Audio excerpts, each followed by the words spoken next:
అందరికీ నమస్కారం. నా పేరు doctor Shashidhar Rao. I'm consultant laparoscopic surgeon and general surgeon and laser proctologist and intimate health specialist at Saideepa hospital.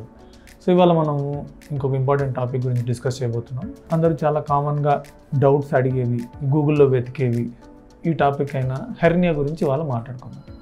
అసలు hernia అంటే ఏంటి? హెర్నియా అంటే ఏంటంటే బేసిక్గా పొట్టలో ఉండాల్సిన స్ట్రక్చర్స్, ఎనీ స్ట్రక్చర్, పేగులు అయితే కావచ్చు, లోపల ఉండే ఫ్యాట్, దాన్ని మొమెంటం అంటాం, అదైతే కావచ్చు, లోపల ఉండాల్సిన స్ట్రక్చర్స్ బాడీ క్యావిటీలోంచి బయటికి రావడాన్ని హెర్నియా అంటాం.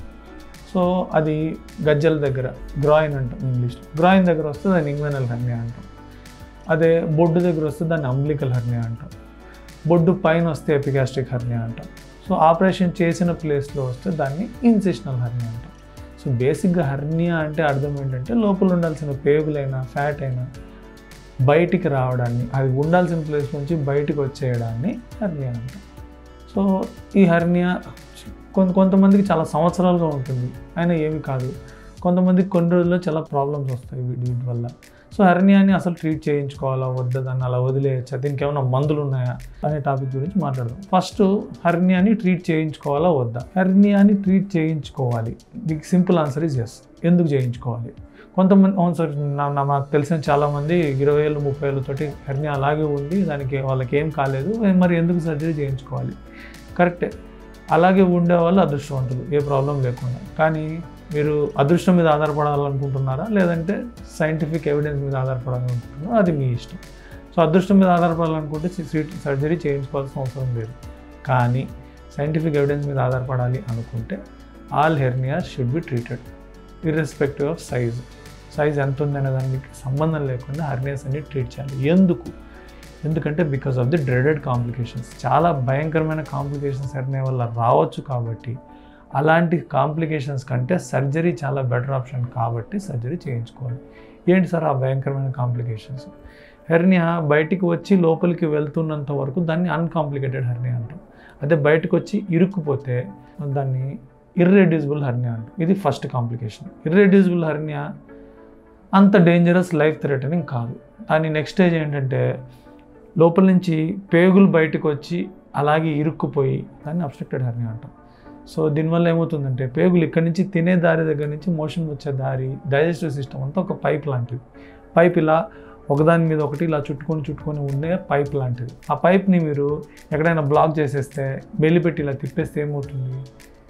ముందుకు వెళ్ళే దారి ఆగిపోతుంది. అలా ఆగిపోవడం వల్ల ఫుడ్ ఏం తిన్నా కానీ బయటకు వచ్చేయడం, వామిటింగ్స్ రావడం, గ్యాస్ కింద నుంచి పోకపోవడం వల్ల పొట్టలో అంతా గ్యాస్ చేరుకుపోయి పొట్ట ఇలా ఉబ్బిపోవడం, తర్వాత మోషన్ రాకపోవడం, పొట్టలు ఇలా మెలితిప్పినట్టుగా పెయిన్ రావడం, ఇవన్నీ దీని లక్షణాలు. ఈ స్టేజ్లోకి వస్తే చాలా తొందరగా దాన్ని వితిన్ 48 అవర్స్ దాన్ని సర్జరీ చేయకపోతే నెక్స్ట్ స్టేజ్ వస్తుంది. ఏంటది? స్ట్రాంగులేషన్ అంటే ఏంటంటే ఇప్పుడు పేగులు పైపులు లాంటివి, దాంట్లోకి రక్తం వెళ్ళాలి అంటే పైపు లోపల ప్రెషర్ ఎక్కువ ఉండకూడదు. సో అబ్స్ట్రక్షన్ వచ్చిన తర్వాత పైపు లోపల ప్రెషర్ పెరగడం వల్ల రక్త సరఫరా ఒక పాయింట్ తర్వాత ఏమవుతుందంటే పేగుల లోపల ప్రెషరు, రక్తం పంపించే ప్రెషర్, అదే మన సిస్టాలిక్ ప్రెషర్ ఉంటుంది కదా, దానికంటే పెరిగినప్పుడు పేగులకు రక్త సరఫరా కంప్లీట్గా కట్ ఆఫ్ అయిపోయినప్పుడు పేగులు నల్లగా అయిపోతాయి, పేగులు కుళ్ళిపోతాయి. ఈ స్టేజ్ని గ్యాంగ్రీన్ అంటాం. ఇది చాలా డేంజరస్ స్టేజ్. ఈ స్టేజ్కి వస్తే ఆల్మోస్ట్ 30 to 50% మోర్టాలిటీ రేట్. అంటే 10 మంది ఈ స్టేజ్లోకి వెళ్తే 3 నుంచి 5 మంది ఆపరేషన్ చేసినా కానీ చనిపోయే రిస్క్ ఉంటుంది. సో ఇలాంటి డేంజరస్ కండిషన్లోకి వెళ్లకుండా ఉండడానికి హెర్నియా అన్నిటికీ సర్జరీ చేయించుకోవడం మేలు. నెక్స్ట్ ఏ రకమైన సర్జరీలు సార్? ఇప్పుడు చాలా రకమైన సర్జరీస్ వస్తున్నాయి కదా. ఓపెన్ సర్జరీ బెస్టా, లాప్రోస్కోపిక్ సర్జరీ బెస్టా? It depends. ఇది ఎలా ఉంటుందంటే one shoe size fits all అలాంటి ట్రీట్మెంట్స్ ఉండవు. డిపెండ్స్ ఆన్ ది ఏరియా, ఎక్కడ ఉంది, కాంప్లికేటెడా అన్కాంప్లికేటెడా, వీటన్నిటి మీద ఆధారపడి ఉంటుంది. ఇప్పుడు లేటెస్ట్ ట్రీట్మెంట్ మెథడ్స్లో laparoscopic hernia better option open హెర్నియాతో కంపేర్ చేస్తే. ఎందుకు? కానీ అన్ని కండిషన్స్లో కాదు. కొన్ని కండిషన్స్లో లాప్రోస్కోపీ బెటర్, కొన్ని కండిషన్స్లో ఓపెన్ సర్జరీ బెటర్. ఏ కండిషన్స్లో లాప్రోస్కోపీ బెటర్? అన్కాంప్లికేటెడ్ హెర్నియాస్ అన్నిట్లోనూ లాప్రోస్కోపీ బెటర్ చాయిస్. ఎందుకు అంటే చిన్న కట్ తోటి అయిపోతుంది. అండ్ మెష్ మనము మోర్ ఫిజియలాజిక్గా లోపల ఇంగ్వెనల్ హెర్నియాలో పేగులకి పైన పెరిటోనియం అనే ఒక లేయర్ ఉంటుంది. ఆ లేయర్ని జరిపి ఆ లేయర్ కింద పెడతాం అనమాట. ఇంగ్వైనల్ హెర్నియాల్లో. అదే ఇన్సిషనల్ హెర్నియాలు కానీ అంబ్లికల్ హెర్నియాల్లో కానీ దాంట్లో మళ్ళీ రెండు ఆప్షన్స్ ఉంటాయి. పేగుల పైన పెరిటోనియం లోపల పెట్టే మెష్లు, పెరిటోనియం పైన పెట్టే మెష్లు. పెరిటోనియం లోపల పెట్టే మెష్లు ఏంటంటే డ్యూయల్ మెష్లు అంటాం. 2 కాంపోనెంట్స్తో తయారై ఉంటాయి. అవి ఏంటంటే ఒకటి అబ్జార్బబుల్ కాంపోనెంట్, ఇంకోటి నాన్ అబ్జార్బబుల్ కాంపోనెంట్. 2 కాంపోనెంట్స్ ఉంటాయి. పేగులు పెట్టేది అబ్జార్బబుల్ కాంపోనెంట్ పెడతాం కాబట్టి పేగులు దానికి అతుక్కునే ఛాన్స్ తక్కువ. అతుక్కున్నా కానీ అబ్జార్బబుల్ కాబట్టి సివియర్గా అతుక్కోవు. కానీ కొంతమందిలో ఒక 2% మందిలో గట్టిగానే అతుక్కునే రిస్క్ ఉంటుంది. సో లాప్రోస్కోపిక్ హెర్నియాలో మనం మెష్ లోపల పెడుతున్నాము. It's more physiological. లోపల నుంచి ఇప్పుడు డిఫెక్ట్కి వెనకల మనం మెష్ పెడుతున్నాం కాబట్టి లోపల ఏదైనా ప్రెషర్ పెరిగినా కానీ అది వెళ్ళి డిఫెక్ట్ని అది వచ్చి ఆపేస్తుంది అనమాట. So it's more physiological. అదే ఓపెన్లో మనం ఏంటంటే డిఫెక్ట్ని క్లోజ్ చేసి డిఫెక్ట్ పైన మెష్ పెడతాం. So less physiological. సో ఆ రకంగా చూసుకుంటే లాప్రోస్కోపిక్ హెర్నియా ఈజ్ బెటర్. కోత కూడా తక్కువ ఉంటుంది కాబట్టి నొప్పి తక్కువ ఉంటుంది. తొందరగా మీ వర్క్ మీరు రెజ్యూమ్ చేసుకోవచ్చు. ఇవన్నీ లాప్రోస్కోపీ ద్వారా ఉండే అడ్వాంటేజెస్. మరి డిసడ్వాంటేజ్ ఏంటి? లాప్రోస్కోపీ హెర్నియాకి స్పెషల్ ట్రైనింగ్ అవసరం, స్పెషల్ ఇన్స్ట్రుమెంట్స్ అవసరం. ఆ ఇన్స్ట్రుమెంట్స్ కూడా స్టెరిలైజేషన్ మెథడ్ చాలా ఇంపార్టెంట్.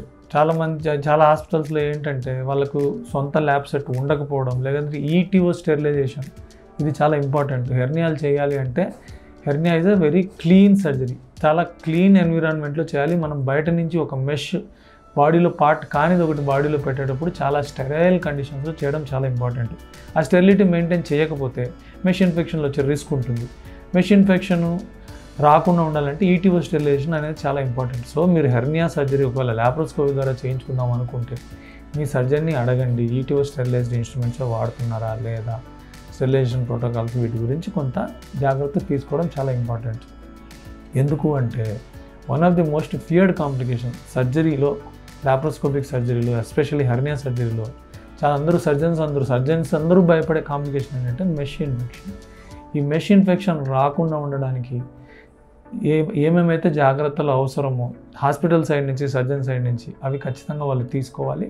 అవి తీసుకోకపోతే మీకు హెర్నియా ఇన్ఫెక్షన్ వచ్చే రిస్క్ ఉంటుంది. కాబట్టి మీరు ఆ విషయంలో చాలా జాగ్రత్త పడడం చాలా ఇంపార్టెంట్. ఇది లాప్రోస్కోపిక్ హెర్నియా బెటరా, ఓపెన్ హెర్నియా బెటరా అనే క్వశ్చన్కు ఫస్ట్ ఆన్సర్. కొన్ని కండిషన్స్లో లాప్రోస్కోపిక్ అంటే ఓపెన్ హెర్నియానే బెటర్. ఏ కండిషన్స్? ఒకవేళ కాంప్లికేటెడ్ హెర్నియాస్, ఒకవేళ ఆల్రెడీ అబ్స్ట్రక్షన్లోకి వెళ్ళింది, అప్పుడు లాప్రోస్కోపీ ద్వారా చేయడం కొంత డిఫికల్ట్ అవ్వచ్చు. ఎందుకంటే పేగులన్నీ బాగా ఉబ్బిపోయి ఉంటాయి. లాప్రోస్కోపిక్ యాక్సెస్ కాస్త డిఫికల్ట్ అవ్వచ్చు. సో గ్యాంగ్రీన్ అయినప్పుడు, అంటే బవలు కుళ్ళిపోయినప్పుడు కట్ చేసి అతికేయాల్సి వస్తుంది.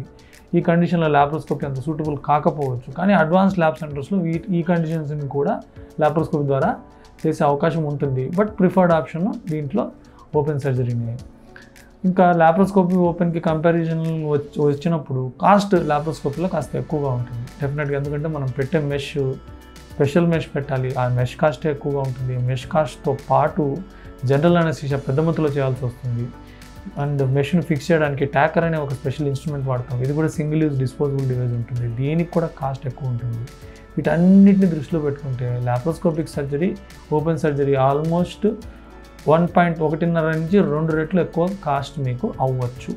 బట్ మీరు అఫోర్డ్ చేయగలిగితే, మంచి ట్రైన్డ్ లాప్రోస్కోపిక్ సర్జన్ ఉన్నట్లయితే laparoscopy is always better because of shorter hospital stay and తొందరగా మీ వర్క్ మీరు రెజ్యూమ్ చేసుకునే అవకాశం ఉంటుంది. కాబట్టి laparoscopy is better option in certain conditions, అన్నిట్లో కాదు.